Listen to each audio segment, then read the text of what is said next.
kind of piggybacking off of where I was just kind of going with that, in the mindset aspect of infusing video into your marketing strategy. I think overall the best one word that I can put on it is it should be an investment.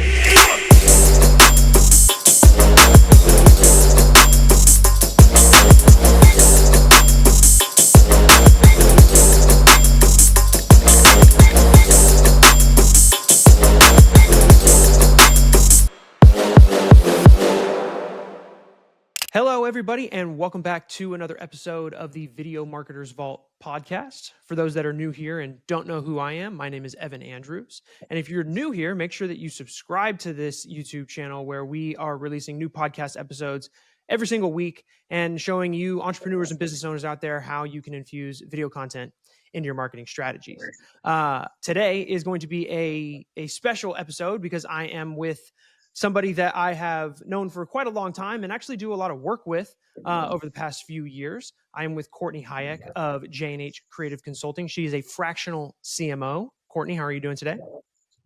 Doing fantastic. Thanks so much for having me on. Excited to be here. You said you were at a coffee shop right now, right?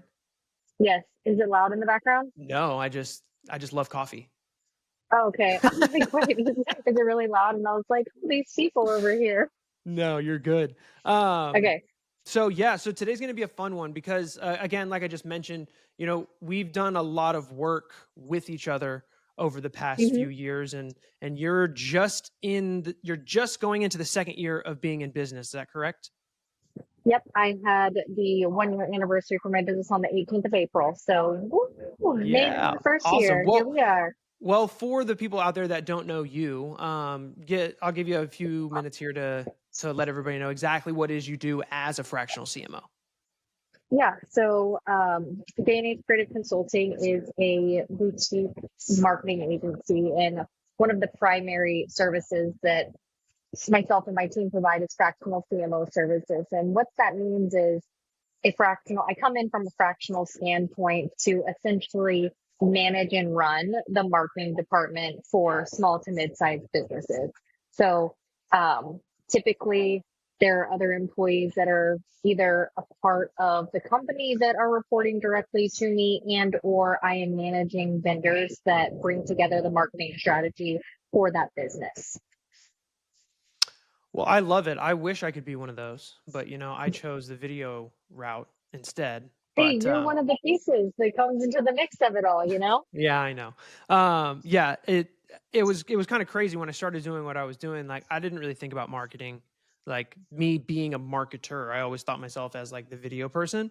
But then as just landscapes over the past, decade or so have kind of shifted a little bit, I've kind of had to have my hand forced into understanding marketing and being able to insert myself and my abilities to be able to help the people that I want to help with the videos that I make. So, today we're going to talk about some stuff that I think is often echoed in a lot of the things that we tell other people, right? And generally, and I don't know if this is true for you, but I know this is very true for me whenever I talk to a potential prospect or client, is that most of the time they don't have any video content anywhere within their overall marketing strategy, right? What would you say would be like a great foundational place to start when starting to think about using video as a part of your strategies? Yeah, I would have to agree with you. I would say the two things that I see are, one, they either don't have any video content, or two, the business owner or whoever essentially is sitting in that role as the marketing person, or maybe the face of the business, if it's not the business owner or CEO, they don't want to put their face on camera, or they don't have anyone within the company to get on camera. So those are two of the biggest hiccups when it comes to that piece. So when it comes to introducing it to a business owner or to a business in general, I typically go the website route, anything that's going to enhance the website, because it's something a little more behind the scenes. I feel like it's a little less intimidating. Things like a brand video and testimonials, those are good intros, I feel, for those individuals to get more comfortable and confident with getting on video. So that's typically where I start. Testimonials and branding videos are really great because one, testimonials, they're not really the one on camera. They get to more so experience the process. So they get a little bit more of the behind the scenes. And then when it's time for the brand video, which is super important, I feel like in general, people like talking about themselves, right? So it's easy for a business owner to get on a camera where it's just them in the room with maybe another individual or yourself or their fractional CMO, whoever's managing the process, right? And actually just sharing their stories. Every business owner has started their business for a reason. You and I both included, there's a lot of passion and reason behind starting the business. So sharing that, I feel like, is a good intro to getting them on camera to then educate individuals or potential clients and their target audience.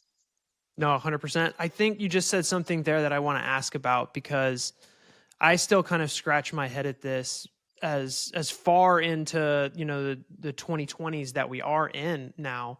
Why do you think so many business owners are like hesitant to be on camera? Like, what do you think that is? They've never done it before. It's like a new sport, right? This is exactly how I explain it to all of my clients is it's like any new hobby or sport that you begin, you've got to keep putting in the reps to get comfortable with it. It's like myself when I started my business, I mean, you can vouch for this. You were present for No, that. I remember when I started too. Yeah.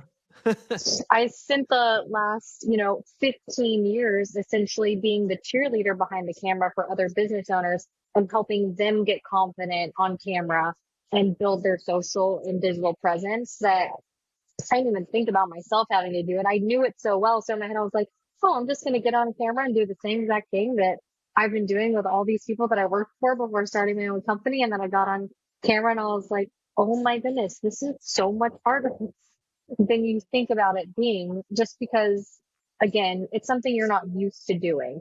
And so it's like any other sport.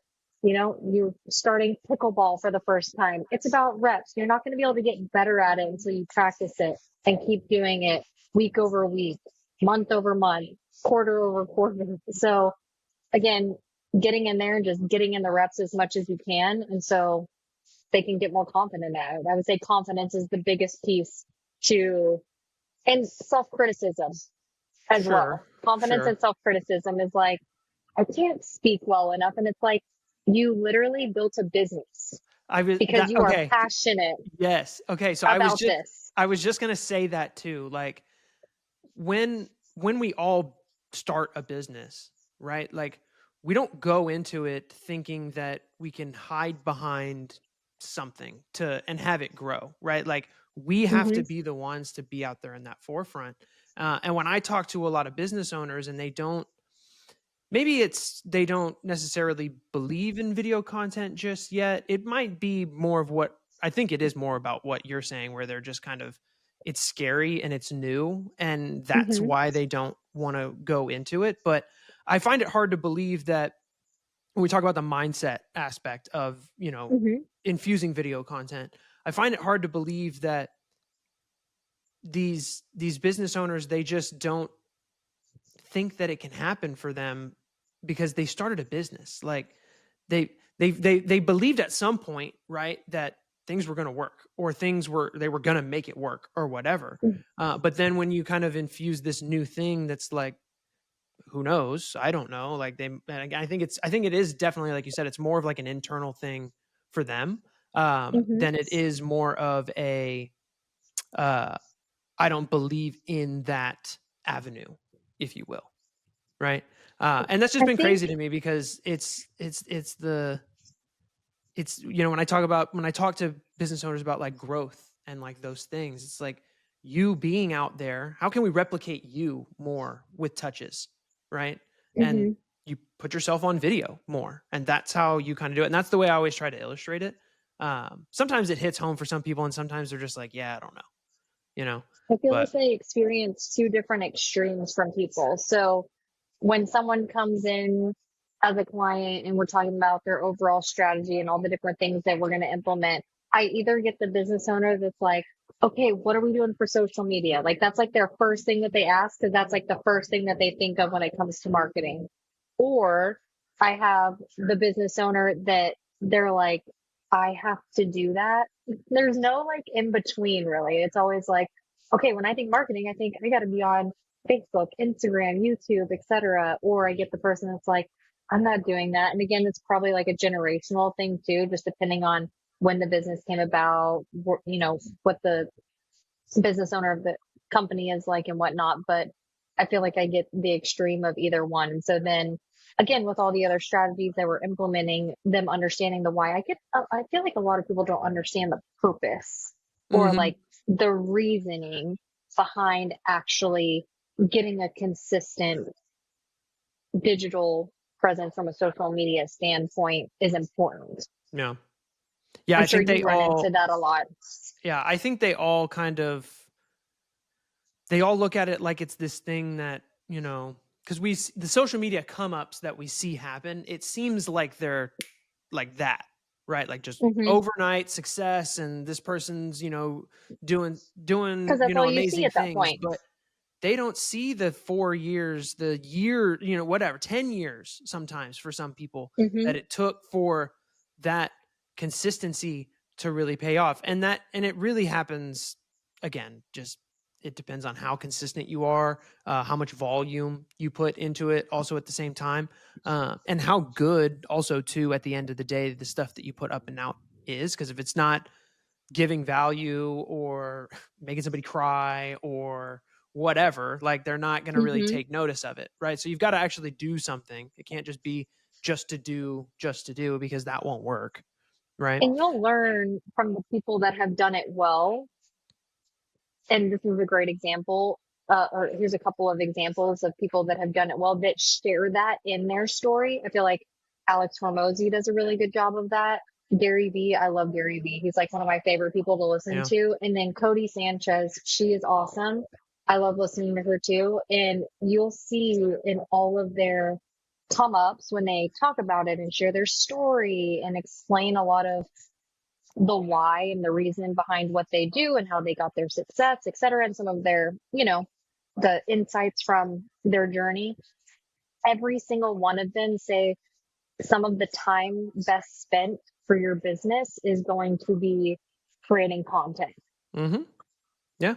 It's All three of them. it's the for me it just goes back to what I just said a minute ago. It's the how can I replicate myself in touches, right? Because the old school way of starting and growing and building a business, I mean, you got to get out there and you got to network with people, you got to talk to people, you got to have those conversations, you got to do all of that. You got to put your face out there, right? Mm-hmm. And for me, content is just the way that you do that 50 times as fast than you could, spending all of your hours at some sort of local events or whatever. I mean, those in-person events, they are important.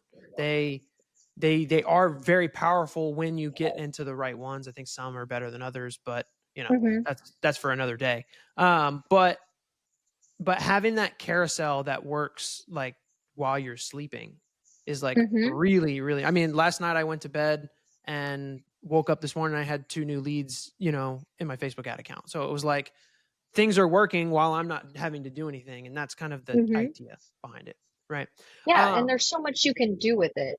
Like yeah, that you can incorporate it into for yeah, email marketing purposes uh or huh, digital product yep, purposes or there's just so many different ways and you can include it. I include a lot of it within my different email marketing series that I have.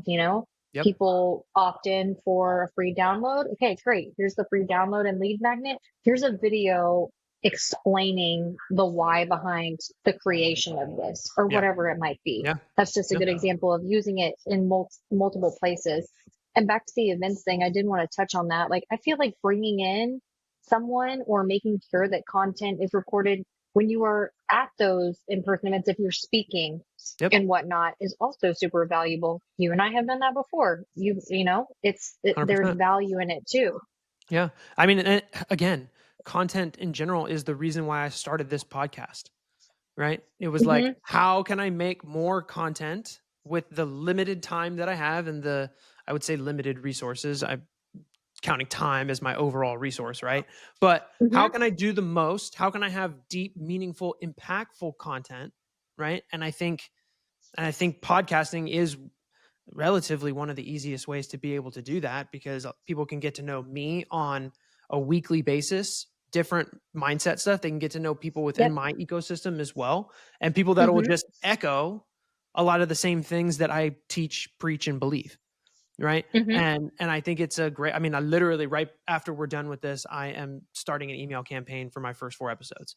Like, and I'm just putting them up and out. So it's like, that's the main reason that I kind of started with doing this. But I think a lot of people, their biggest hesitancy is they don't know where to start, right? And we kind of touched on that at the beginning about a couple of assets that would be a good place to start. We talk about website content, branding content around the business itself. Hmm.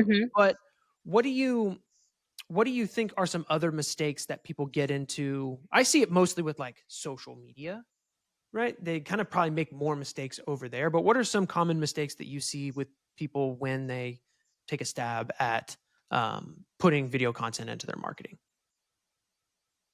I would say the number one thing that I recommend my clients steering clear from is just trying to make a sale.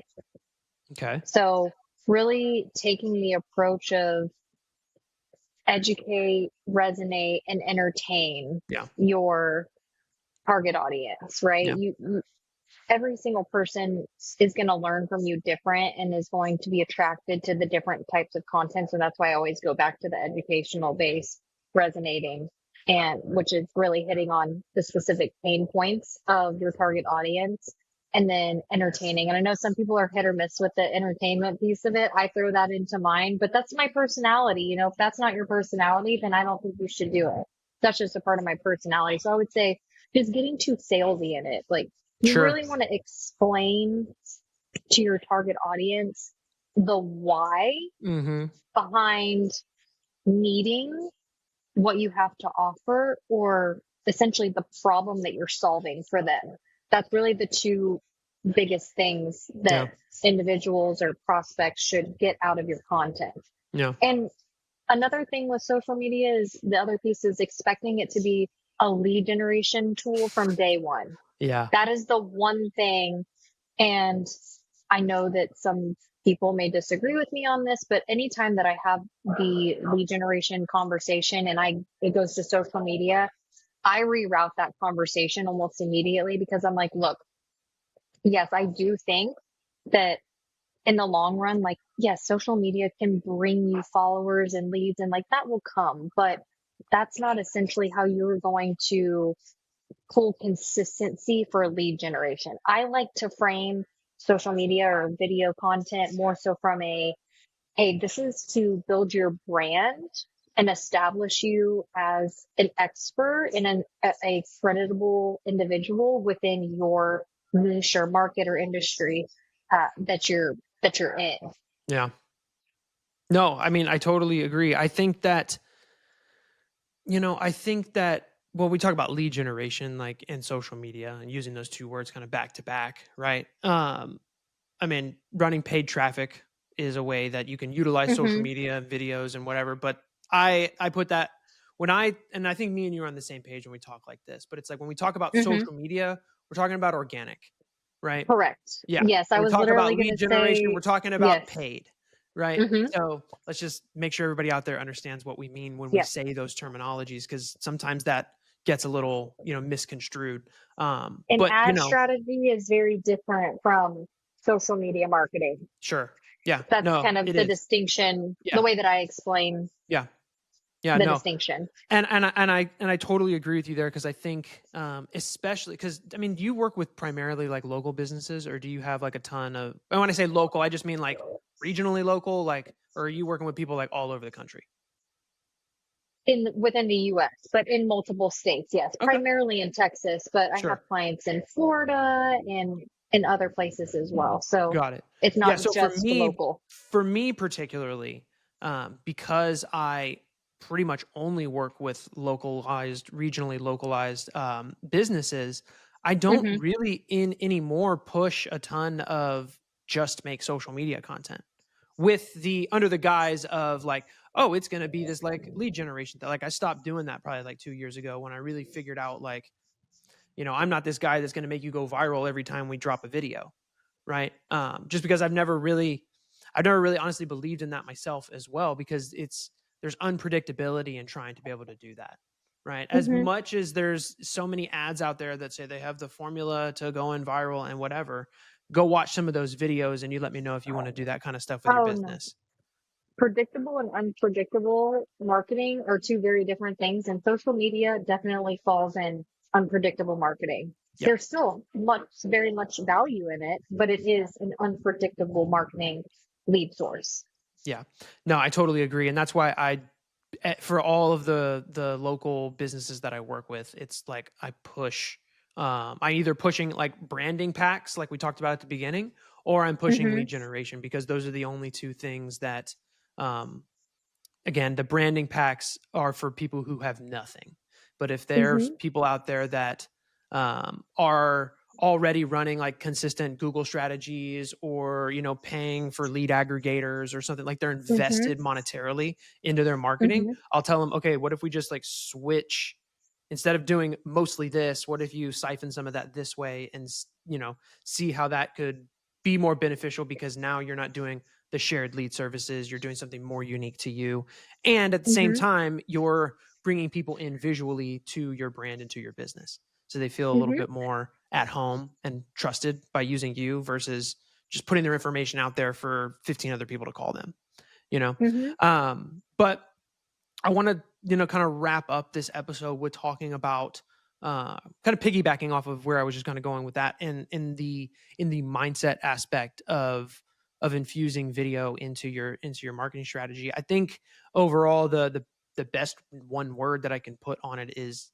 it should be an investment, right? Hmm. Like you mentioned earlier, like almost any form of marketing, there's not like a light switch effect where it's like you just turn it on and like there it is, right? Like Hmm. I mean, the closest thing that I've seen is the story that I always tell people is about 2 years ago I ran an offer for um, buy a brand film and get a free month of social media content for free. And literally, Okay. I put the ad up and out. I went to the swimming pool with my family. And by the time we had the first safety break, I had like 5 or 6 leads like already in my ads manager. And I was like, whoa, okay, this is I mean, that's about the most instantaneous thing that I can equate anything to. And But people that's love. rare. Let's make sure that Oh, people yeah, that's understand that super that rare. is rare. Super rare. But So everybody that is, loves free, right? Like yes, everybody loves something for free. So everybody like the yes. free content kind of got them like hyped up a little bit. Um, Yeah. but but I think again, video, whether it's a paid strategy that you're running, you're implementing it for SEO purposes, whatever it Hmm. is, it's very much an investment, and you have to give yourself time. I mean, is there a time limit that you kind of tell people on any specific strategy that they're doing?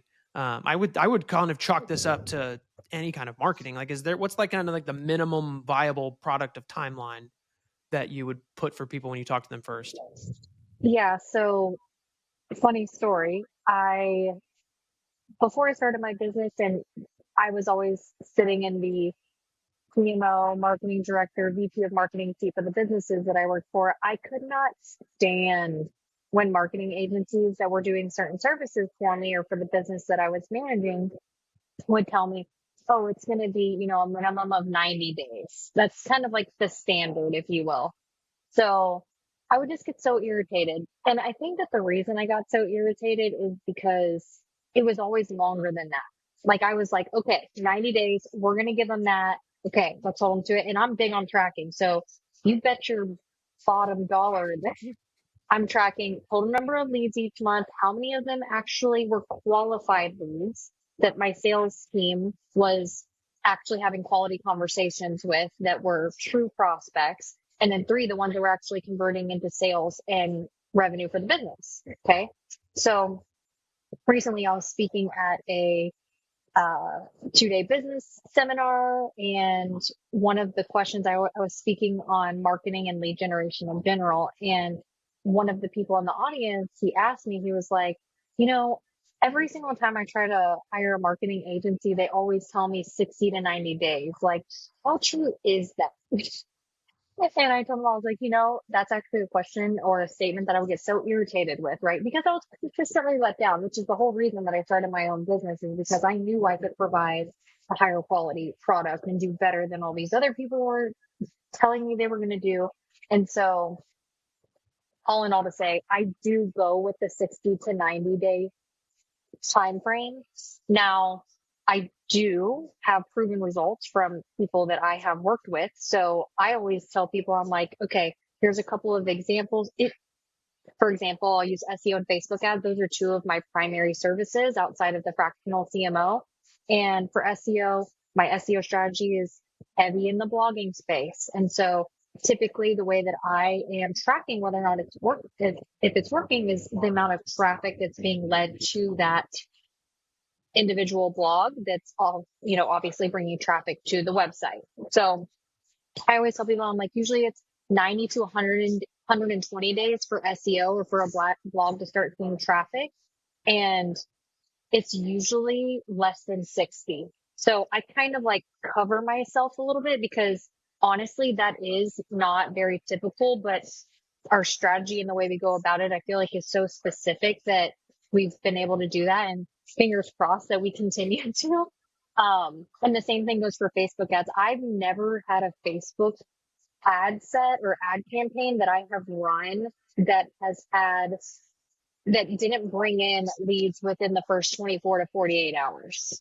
So knock on wood, again, that cannot be guaranteed with every client, but at the end of the day, I do track all of that. So when I do a campaign with a client, I'm like, okay, here's the results. We got X number of leads. I make sure we go through with them. Like, okay, how many of these were qualified leads within their CRM? Then I find out from them, okay, how many of them actually converted into paying clients? And then what was the revenue that was equal to? Because I want to make sure at the end of the day that they're getting an ROI, not only on their ad spend, but on my management fee Right. as well. Yeah. So I'm calculating it from a overall standpoint, which I feel like my clients really appreciate. And they get irritated with how much I'm tracking it. And I'm like, no, I need you putting information in this sheet. No, I need to know if these people are actually converting into a qualified lead. And so again, that 60 to 90 days is really that time frame that I revert back to. Yeah. Again, it can take up to 120. I feel like it just kind of depends on so many factors, right? The industry, how competitive is it? How many other people are trying to target and do the same thing? Are you local? Are you national? Like there's Price so many point, different like factors. everything. Yeah. Yes, there's Yeah. so many different factors. So it's really hard to say, but I would say a standard 60 to 90, it could go as far as 120. But at the end of the day, if the person that you're hiring to do what it is that you've hired them to do, even if it takes the 120 days, they should, by the time they get things working for you, it should make up for that investment, because that's Hmm. exactly what it is. Like you said Hmm. earlier, is it's an investment. Marketing is always going to be an investment, but guess what? Your phone is probably not going to ring without it. Oh yeah. Yeah.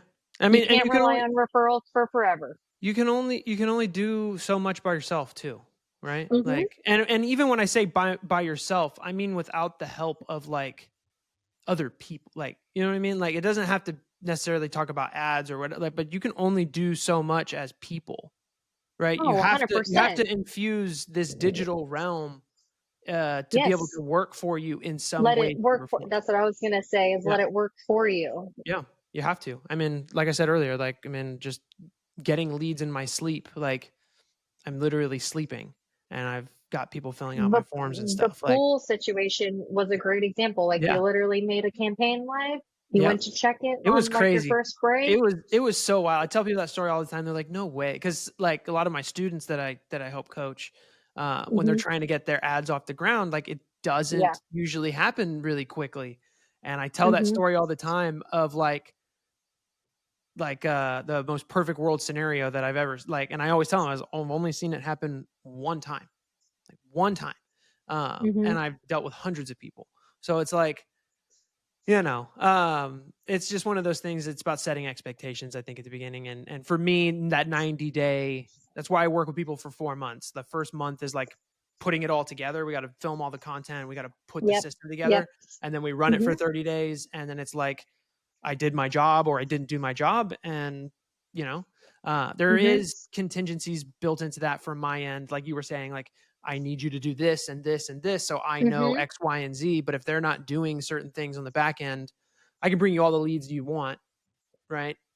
But if you're not People need doing to certain know that things, yeah, it's a partnership. yeah, it I is. think it's important for people to understand that, Yeah, because it's like anytime you start, I mean, it's your business. How, if this person that you're hiring, whether that's you, myself, with another third party business to help them with lead generation or whatever else they need help with, how are they going to how are they going to bring in everything and handle everything by themselves? 100%. No, you completely nailed it. But Courtney, that's going to bring us to the end of this episode. I will make sure that I put all links and availabilities to you in the show notes. But if you want to take a second, let everybody out there know who you can serve and how they can get in touch with you. Yep. So we are again, J&H Creative Consulting. I'm Courtney Hayek, founder and chief strategist. And essentially what we do is we offer boutique digital marketing services in addition to fractional CMO services. So main services are going to consist of SEO strategy, paid ad strategies, as well as anything that has to do with internal growth to nurturing leads inside. So email marketing and things like that. We come in and we build out different automations for individual businesses like that as well.